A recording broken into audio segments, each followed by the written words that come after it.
Hey, it's Sean Lentz, founder of Open House Revolution, where I teach real estate professionals how to skyrocket your businesses.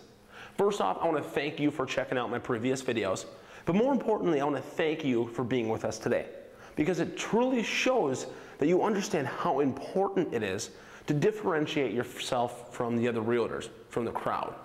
Because when a buyer or seller asks themselves, hey, what's in it for me?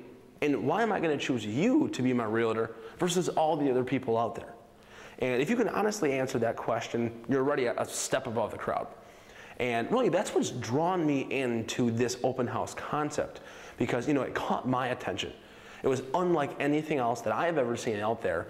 And since that time when I came upon this strategy, obviously we made our own twists and turns to it, but it works. And it's different than anything else that the buyers in our areas have seen.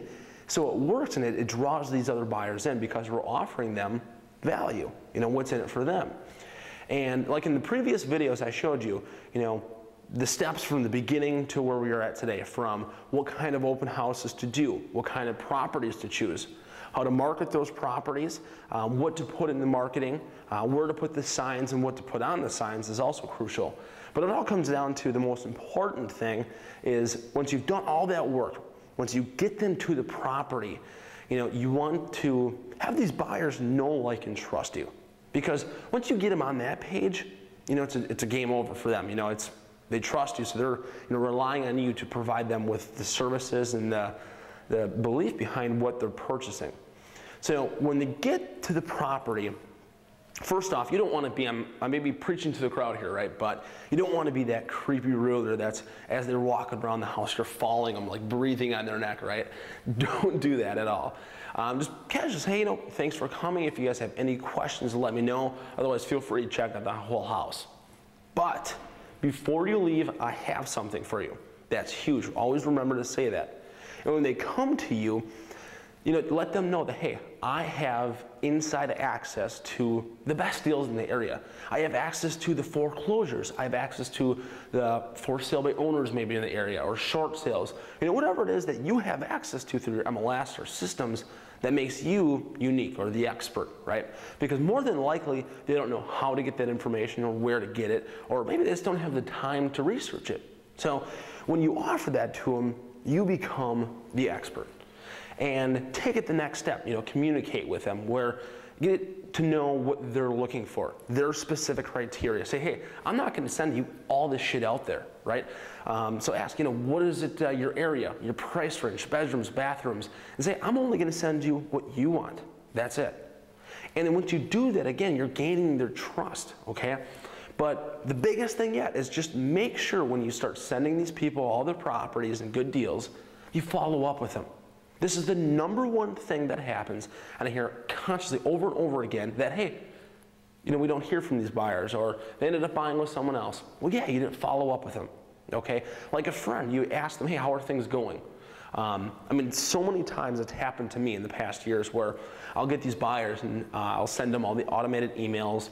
3-4 months goes by, and they'll email me. They're like, hey, Sean, thanks for the emails, thanks for sending me these houses, but we bought a house. I'm like, what? And I came to realize that, hey, I just wasn't communicating with them. Asking, hey, do you guys need help? How are things going? I know it sounds unbelievably like duh, but all too many times you don't do that. Or I've heard stories of people just not doing a good enough job communicating. So just make sure that happens. And the 3 most commonly asked questions that I get about these open houses, the first off is simply, hey, I don't have any listings. I don't need houses. Well, that's okay, because all you need to do is just research your MLS or your area and find these kind of properties, okay? Find the good deals, the foreclosure, short sales, and just ask the people who do have them, simply, hey, can I host your house on Hold It Open this next weekend? Majority of the time, they're gonna wanna sell it. So they're gonna obviously want you to help with the sale of it and help get buyers through. The second most commonly asked question I get is, how do I follow up with these buyers once I get them? Well, obviously just communicate, just, as you would a friend or a colleague. We actually get into that in the next video a little bit more in detail. And the third one, the third most commonly asked question is, hey, it didn't work for me, or I only had 2 or 3 buyers through. Well, I always ask them the same thing. Then, have you tested this? Have you went out on, during the week? Or did you start from 11 and go till 5 in the afternoon? Every area is different, and you're going to have to tweak and kind of play with it for, wherever you are. And that's crucial as well.